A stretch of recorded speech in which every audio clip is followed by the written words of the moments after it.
Los momentos más difíciles de tu vida son, en secreto, tu mayor oportunidad. Hace más de 2000 años, los filósofos estoicos observaron una extraña contradicción. Vieron que mientras más intentamos evitar el sufrimiento, más frágiles nos volvemos.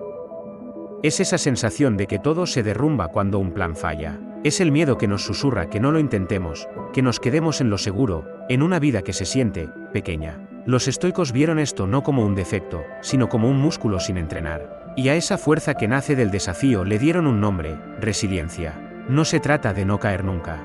Se trata de ser como el luchador que, tras cada golpe, se levanta y vuelve a la pelea, un poco más fuerte, un poco más sabio, listo para el siguiente asalto. La excelencia se marchita sin un adversario. Séneca, Cartas de un estoico. Hay una idea muy extendida, casi una promesa silenciosa, de que con el tiempo, con la edad, la vida misma nos irá enseñando a ser más fuertes.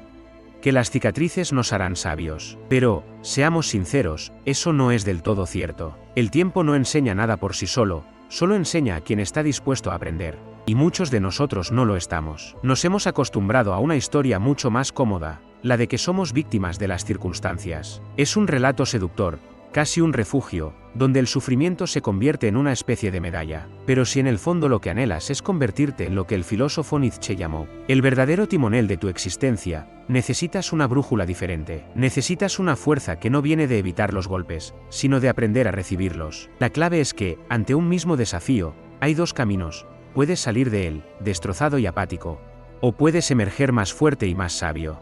No se trata de sobrevivir al golpe, sino de usar el impacto para impulsarte. Entonces, ¿cómo se hace eso en la práctica? ¿Cómo se transforma el dolor en fortaleza? El filósofo estoico Epicteto nos dejó un mapa para ello. Cada dificultad en la vida nos presenta una oportunidad para mirar hacia adentro e invocar nuestros propios recursos internos sumergidos. Las pruebas que soportamos pueden y deben presentarnos nuestras fortalezas. Cava profundo. Posees fortalezas que quizás no te das cuenta de que tienes. Encuentra la correcta. Úsala. Epicteto, el arte de vivir.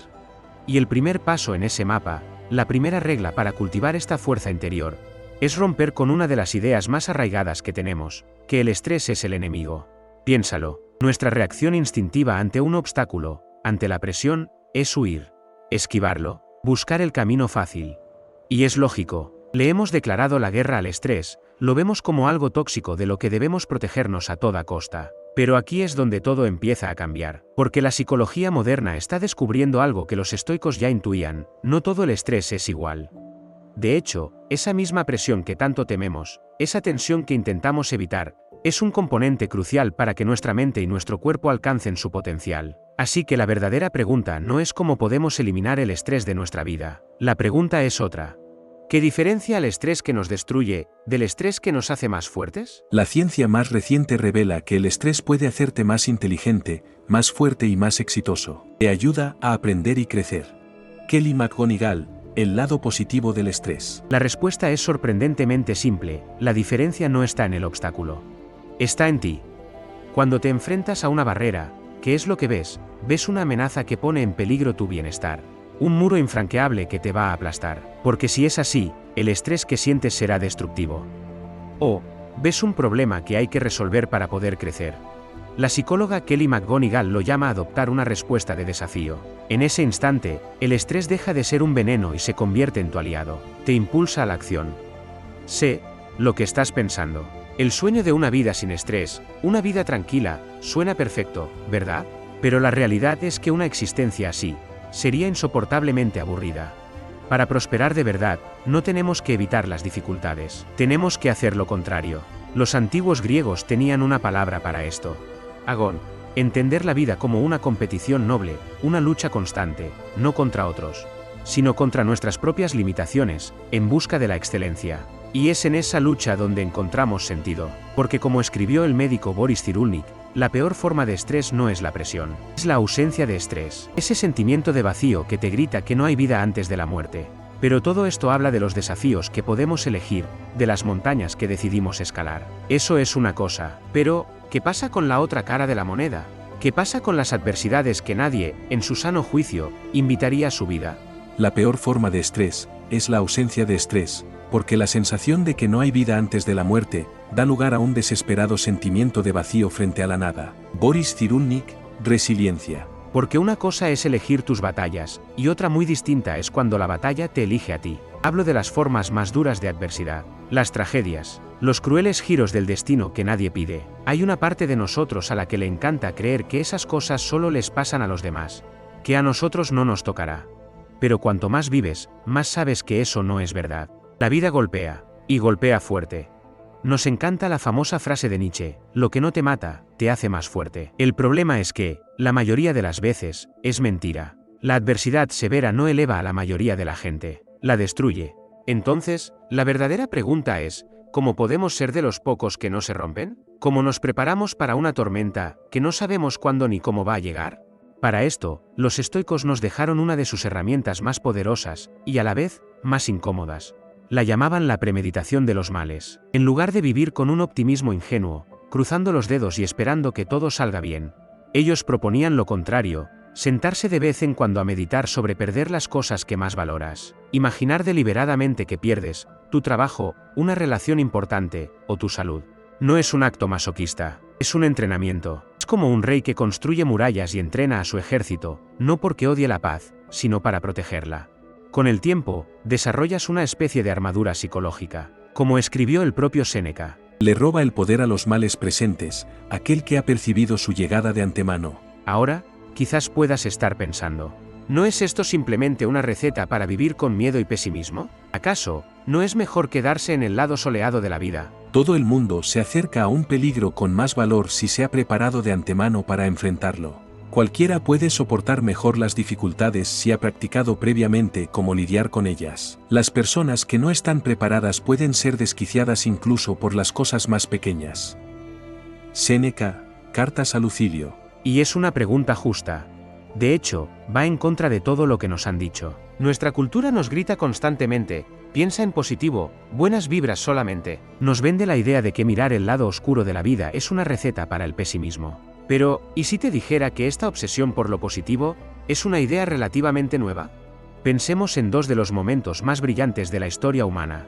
La antigua Atenas de los grandes filósofos y la Inglaterra de Shakespeare. La clasicista Edith Hamilton señaló algo fascinante sobre estas dos épocas doradas. No vivían con la cabeza en las nubes. Al contrario, estaban empapados de lo que ella llamó un sentido trágico de la vida. Entendían, sin rodeos, que el sufrimiento no es un accidente, que el dolor y la injusticia son parte del tejido mismo de la existencia. Y aquí viene lo increíble. A pesar de esa visión tan cruda, no fueron épocas oscuras y deprimidas. Todo lo contrario. Fueron explosiones de creatividad, de vitalidad, de una ansia feroz por vivir. Parece que mirar a la oscuridad a los ojos no nos apaga. Al contrario. Es como si, al aceptar que la vida puede ser trágica, de repente apreciáramos su belleza con una intensidad brutal. No solo nos hace más fuertes, nos hace sentir más vivos. Como explicó la propia Hamilton. Lo que estos dos periodos tuvieron en común, separados por 2000 años y más en el tiempo, puede darnos alguna pista sobre la naturaleza de la tragedia, pues lejos de ser periodos de oscuridad y derrota, cada uno fue un tiempo en que la vida se veía exaltada, un tiempo de emocionantes, ilimitadas e insondables posibilidades. El mundo era un lugar de asombro, la humanidad era hermosa, la vida se vivía en la cresta de la ola.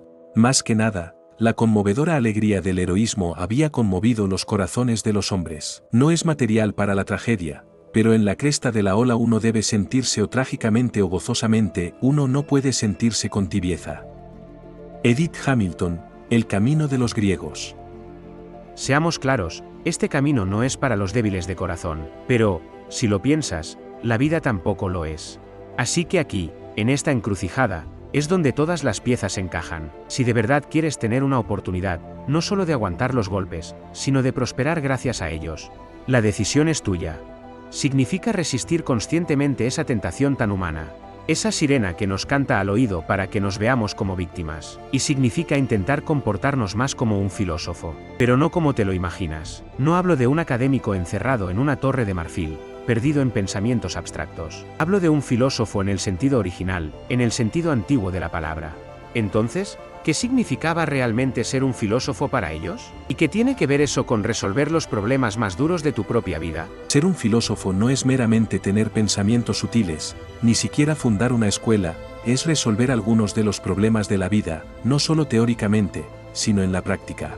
Henry David Thoreau, Walden. Ser un filósofo, para ellos, no era un título, era una misión, y esa misión era resolver el problema más crítico de todos. Cómo permanecer fuerte, cómo mantenerte afirmativo, en medio de las inevitables cargas y los duros golpes de la vida, y la respuesta que encontraron no era solo una idea brillante, era una práctica. Descubrieron que para resolver este dilema no basta con la sabiduría, se necesita el cultivo deliberado de la resiliencia, o como nos lo dejó grabado a fuego el estoico Epicteto. Toma ejemplo de los maestros de lucha. ¿Se ha caído el niño? Levántate, de nuevo. Le dicen, lucha de nuevo hasta que te hayas hecho fuerte. Esa es la clase de actitud que deberías tener, pues tanto la ruina como la restauración tienen su origen dentro de ti. Epicteto, Discursos. Quizás toda la fuerza que buscamos no se encuentra antes del golpe, sino en el impulso que tomamos justo después. En ese instante en que todo parece perdido, es ahí donde descubrimos que la semilla de nuestra ruina y la de nuestro rescate es exactamente la misma. Entonces, la única pregunta que importa es: ¿qué vamos a construir con nuestras caídas?